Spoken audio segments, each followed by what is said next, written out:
This is the JINHAO, I believe I'm pronouncing that right, the JINHAO black metal fountain pen. These little JINHAO pens, I've had several of them of different varieties and different models, and I've never had one that was a bad pen.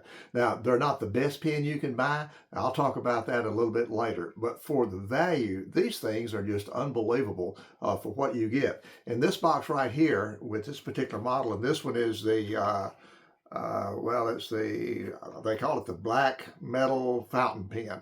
But again, they come in different varieties and different colors. When you open the box, what you're going to get is this little faux leather case that you might want to keep.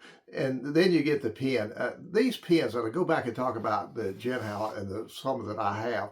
Now, I don't have any super expensive fountain pens. I've got some that, to me, were pretty expensive for me to buy, but certainly you could buy more.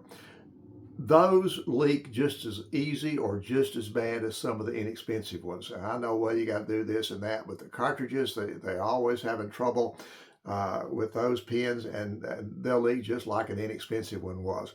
And with one or two exceptions, I've never had one of these JINHAO pens leak. Now, yeah, I know you can talk about the nib is not gold plated or it's not silver, it's not type of exotic metal.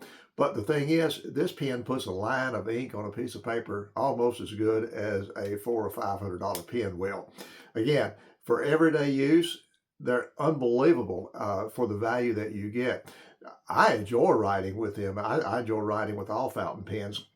And in addition to the pen, what you get are 5 blue and 5 black already ink cartridges that come with it. And if you've never had a pen before or used a fountain pen, they actually have a pretty clear how to get started. And if you got more information, they've got a QR code to go look at the video. And of course, it tells you a little bit about what you've got. But overall, I'm just extremely pleased with the quality and value of these pens. And this one feels so good in your hand. The way it comes off, I mean, it just slides on so easy, slips back off, it posts, and it just fits my hand perfectly. And I've got pretty big hands, but I like a medium grip down here. I don't like one that's too small or too fat. But this one just seems to fit me perfectly. Of course, it's a little bit individual on that style right there, but I think you'll like it. And like I say, they're not very expensive.